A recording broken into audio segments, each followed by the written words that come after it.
Nvidia CEO Jensen Huang lied to you not once, not twice, but over the last few years he's been lying constantly. In this video we will uncover all of the lies he has told, the reason why he is lying, and how he is getting away with it. We will start with the one that everyone knows about because it went viral. RTX 5070, 4090 performance. If you want to understand this, you need to be familiar with the concept of money. Hello, I like money.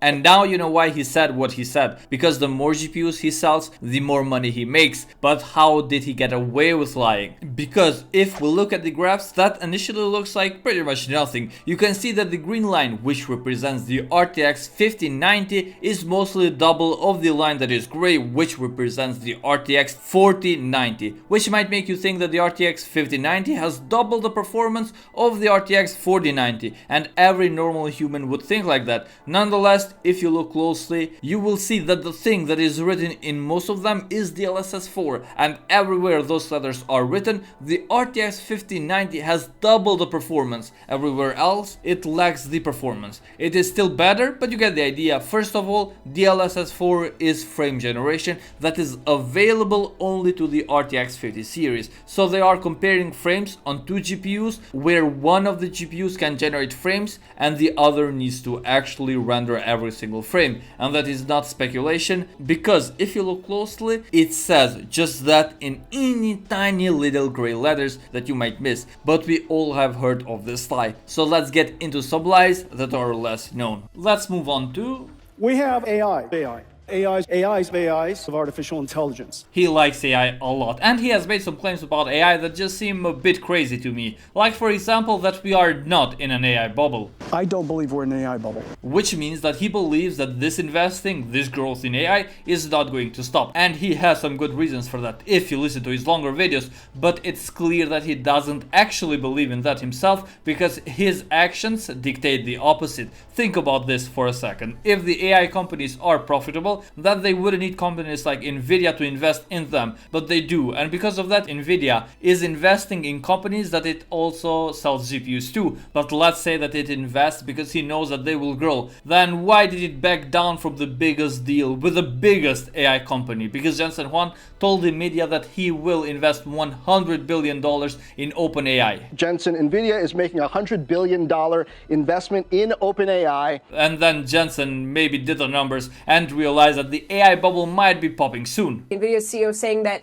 $30 billion is likely as far as his company goes when it comes to investing in OpenAI. He said, quote, "The opportunity to invest $100 billion in OpenAI is probably not in the cards." Yeah, that's rough. Now, I don't mind him saying that he will invest and not ending up investing, because deals don't always go through, but him saying that AI is the end-all be-all and then not invest in the biggest AI company, he knows that we are in an AI bubble. He is trying to keep this bubble from bursting with all his might, but even he can't keep it together forever, and that's why, even though he is investing as much as he can't give everything to companies like OpenAI, because he knows that they will not grow forever. Sticking with AI, if you listen to his interviews, you will agree that he makes it sound like AI has literally no downsides. There are no bad effects from AI, there are just benefits. Now, I might not like AI a lot, but I will agree that there are a few things that AI is helpful with and does well. I will not argue that. But the list of casualties of AI is also pretty huge.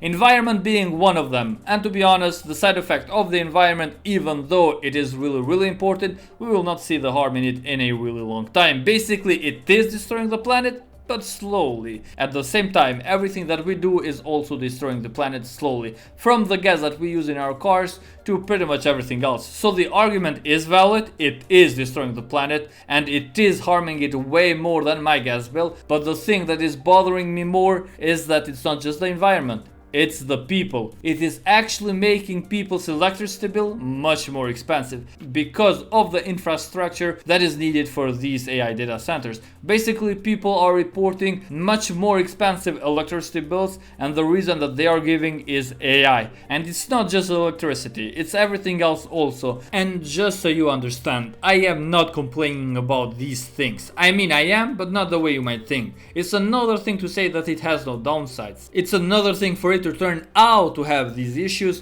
But it's a completely different story to have the people pay for your mistakes, or better said, to force them to pay just so you can turn a profit. It looks like people who are living in areas that have AI data centers are actually working for the data centers. Gamers Nexus made a joke that I really liked. He said something along the lines of, "It looks like AI isn't working for us, neither is it capable of replacing us, but it looks like we are working for AI." And when you see it from this perspective, it sure looks like it. The next lie I want to talk about is him saying that everything being scarce is fantastic, which means good. And that's bad because everything being scarce is actually quite bad. Okay, it is not a lie because he said everything being scarce is good for us, which is the truth because it is good for Nvidia since they are dominating the market and they have the best products right now. And with everything being expensive, people will gravitate towards the best option, and that's Nvidia, be it for data centers or even gaming computers. It is not all our fault, the gamers' fault, because if you build a PC and you are going to spend the majority of your budget on a GPU, then you are going to choose something that is reliable. When things were cheaper, you had room to experiment, but not today. And right now, AMD is reliable, but Nvidia tends to be a bit more reliable since even when games are updated and go through testing, they go through Nvidia. They are tested better for Nvidia GPUs because more computers have that GPU. But that makes just for a really bad chain reaction, and it affects everyone, and it is killing innovation when it comes to personal computers. As prices rise, not for computers but for everything else, we have less money to spend on computers. Calculate into that the RAM and GPU being more expensive, you just cannot and will not be able to spend a lot of money on peripherals. And you will most likely not look for what you want, but you will look for everything that is on a huge discount, and if it is good enough, you will buy it. At least that's how it happened for me. But it is killing new and upcoming peripheral companies. It is killing people who are innovating in cases and other peripherals. And most importantly, it is killing jobs in America that Trump likes to brag so much about. I am not trying to make this political. Trump has made some good decisions, but giving so much power to these companies,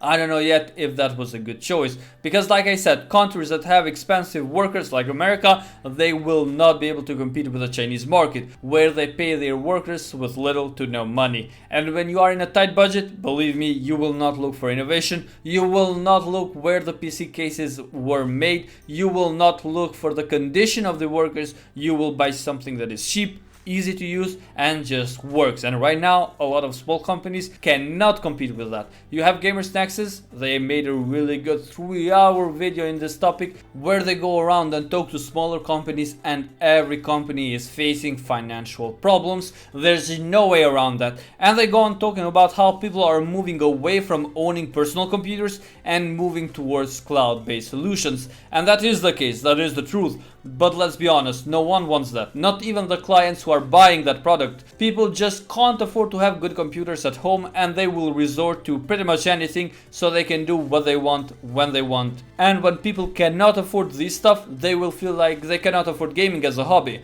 And with today's economy, it is hard to afford anything. So scarcity is bad. And when Jensen Huang says what he says, you get a feeling about what kind of man he truly is. And this is where I want to take a break and not talk about his lies, but about how he sees the world, and you will start to notice a lot more of his lies. He is not there about the people. He even turned his back on the gamers, the people who he started making products for, the ones that actually made him successful. He just looks at us as a way to profit. I don't know if this is truly Jensen Huang saying and doing this stuff, because maybe it's just the company. After all, he is just the CEO.